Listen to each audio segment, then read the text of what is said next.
Yun lang. Binigay niya.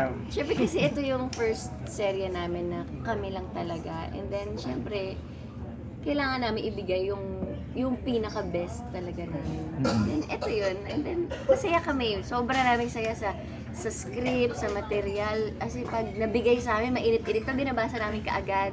Kasi kahit kami na-excite, so sana yung viewers, ganun din yung feeling nila. Pero Kim, kung nung time na nasabi nga ni Sia down siya, anong reassurance yung binigay mo sa kanya? Wala, sabi ko lang sa kanya, ganun lang talaga.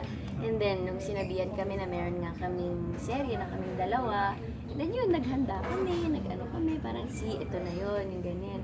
Pero ginulat niya naman ako sa everything about her, na parang ang galing mo pala doon. Hindi lang pala dito talaga sa soap namin iba, as in hindi naman sa binibenta ko siya. Oo, pero mukha na kasi binibenta kita pero iba talaga yung pinapa. Kasi napapanood sa amin, patawa, papogi, paganda, pakilig.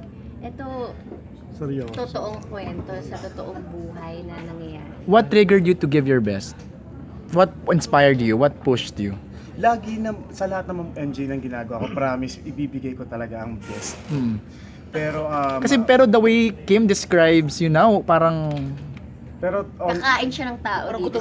Oo. pero sa journey lang talaga, sa journey ng, sabihin ko na lang, sa journey siguro ng bawat artista, iba-iba talaga ang namin, iba-iba talaga ang nararanasan namin. At yung sabi nga ni Direk nung kinausap niya kami nung ginagawa namin to, yung proseso talaga ang mahalaga.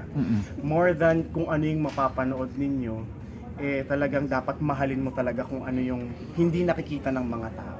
Mahal na ng network yung concerns mo. Ay, hindi naman po ganun kalala. Oo.